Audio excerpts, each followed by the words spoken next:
پرندوں کو دانہ دینے کا اجر، پرندوں کو کھانا کھلانا کیسا ہے؟ کیا یہ صدقہ جاریہ ہے یا صرف ثواب ہے؟ سہیل سعودی عرب سے، صدقہ جاریہ میں تو یہ نہیں آئے گا لیکن ثواب آئے گا۔ باقی یہ کہ ثواب بھی جب ہے جب اس عمل سے انسانوں کو نقصان نہ ہو رہا ہو، کیونکہ لوگ بالکل ہمارے ہاں سینس لیس قسم کے معاملات ہو جاتے ہیں۔ میں دیکھتا ہوں لوگوں کو، اس میں پہلے بھی کئی بار بول چکا ہوں کہ آپ اگر جانور کی خدمت کر رہے ہیں تو اس خدمت سے انسانوں کو نقصان ہو رہا ہے تو پھر ثواب نہیں ملے گا اس میں۔ مثال کے طور پر ہم نے کراچی میں یہاں دیکھا ہے، کبوتروں کو لوگ روزانہ دانہ ڈال کے ایک جگہ گراؤنڈ ہے اس میں رکھتے ہیں دانہ، اس میں اتنے ہزاروں کبوتر جمع ہو گئے ہیں کیونکہ کبوتروں کو پتہ ہے کہ بھائی روزانہ 6 بجے اتنے لوگ کراچی میں یہاں گراؤنڈ میں دانہ ڈالیں گے، تو سارے کبوتر پورے ادھر ادھر نا، ان کی مخبریاں ہوتی ہیں، وہاں فری پھوکٹ میں دانہ مل رہا ہے، تو کبوتر جا کے کھائے جا رہے ہیں، پھر وہ پھیل رہی ہے ان کی نسل اسپیڈ کے ساتھ، پھر ان کی بیٹیں، ان کا کچرا پارکوں میں، ویسے ہی آج کل صفائی نہیں ہے آپ کو پتہ ہے، اوپر سے اور کبوتروں کی بیٹیں، پھر وہ ان کی نسل بھی بڑی اسپیڈ سے بڑھ رہی ہے کیونکہ اب بے روزگار ہیں، ان کے پاس کوئی کام ہی نہیں ہے نا سوائے کھانے کے، تو وہ بس کھایا اور کبوتری کو پھنسایا، شادی کی، انڈے بچے، پھر وہ انڈے بچے بڑے ہو کے نکلے، پھر دوبارہ فری پکڑ میں کھایا، پھر وہ، تو اس کا نقصان یہ ہو رہا ہے کہ گھروں میں جگہ جگہ کبوتروں کے گھونسلے،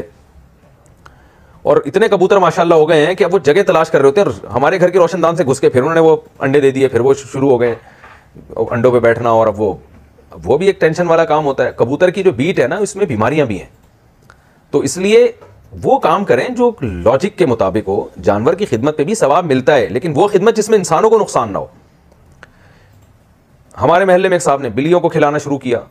تو بلیوں کو بھی پتہ چل گیا بھائی 3:06 پہ یہاں چھیچڑوں کی ایک پوری ایک دکان لگتی ہے،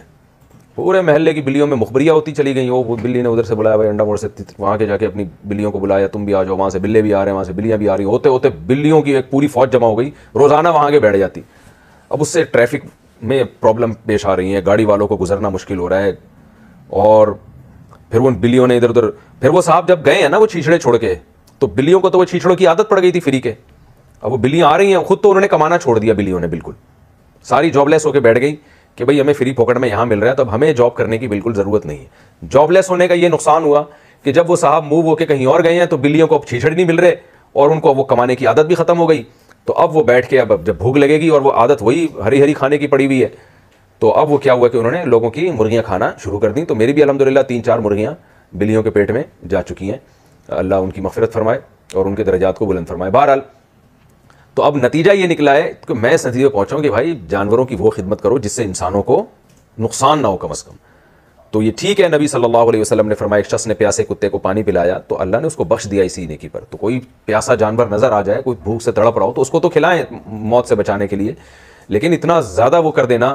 کہ جس سے لوگوں کو، انسانوں کو نقصان ہونا شروع ہو جائے، یہ بہرحال کسی بھی طرح مناسب نہیں ہے۔ ایک بات، دوسری بات یہ، بعض لوگ جانوروں کی خدمت میں یہ کرتے ہیں کہ پرندوں کو آزاد کرتے ہیں۔ وہ صدر میں ہم نے دیکھا ہے کراچی میں چڑیاں چڑے پنجرے میں بند ہوتے ہیں، تو کچھ لوگوں نے منت مانی بھی ہوتی ہے یا صدقہ کرنے کے لیے آئیں گے، پنجرے کا پنجرہ خرید کے اس پرندوں کو اڑا دیتے ہیں، تو یہ بھی کامن سینس کے بالکل خلاف ہے۔ اور بھائی آپ اس طرح سے پیسے خرید کے پرندوں کو اڑاتے ہو تو یہ تو بزنس بن چکا ہے، تو اب لوگ قید ہی اسی وجہ سے کر رہے ہیں۔ آپ اگر یہ کام چھوڑ دو گے تو وہ چڑیوں کو کیوں پنجرے کے اندر بند کر کے رکھے گا؟ تو اس سے یہ نہیں ہو رہا کہ پرندے آزاد ہو رہے ہیں، بلکہ اس کے نتیجے میں پرندے قید ہو رہے ہیں۔ تو سوچے سمجھے بغیر کوئی بھی کام نہیں کرنا چاہیے، اور ایسے جانوروں کو پالنا جو انسان کے لیے نقصان دہ ہیں، جو تھوڑے بھی ہوں تو نقصان پہنچاتے ہیں، وہ بھی غلط ہے۔ جیسے چیل ہے، اس کی خدمت آپ شروع کر دو تو چیلیں تو بڑھ جائیں گی، چیل گوشت نوچ کے لے جاتی ہے۔ چیل وہ پرندہ ہے جس کو حرم میں بھی مارنے کی اجازت ہے۔ تو اب حرم میں سے بھی مجھے یاد آیا وہاں کتنے کبوتر ہیں، لوگ دانہ ڈال ڈال کے اتنے کبوتر ہو گئے ہیں کہ جب آپ مسجد حرام میں نماز کے لیے جاؤ کبوتروں کا غول اڑتا ہے، آدمی سر نیچے کر کے جا رہا ہوتا ہے۔ تو ایسی خدمت کریں جانوروں کی جس میں انسانوں کو، میں نہیں کہہ رہا انسانوں کو فائدہ ہو، بلکہ انسانوں کو کم از کم نقصان تو نہ ہونا، تو اس لیے اس کا خیال کرنا چاہیے۔ باقی دوسری بات یہ کہ اتنی زیادہ انویسٹمنٹ بھی اس خدمت میں نہ ہو کہ انسان پہلے ہے نا۔ مثال کے طور پر آپ کے پاس کچھ پیسے ہیں، آپ کسی بھوکے انسان کو کھانا کھلا سکتے ہو اور بھوکے جانور کو بھی کھلا سکتے ہو، تو انسان کو پہلے ترجیح دی جائے۔ تو جہاں دونوں میں تعارض ہوگا تو بہرحال انسان کو ترجیح دی جائے گی۔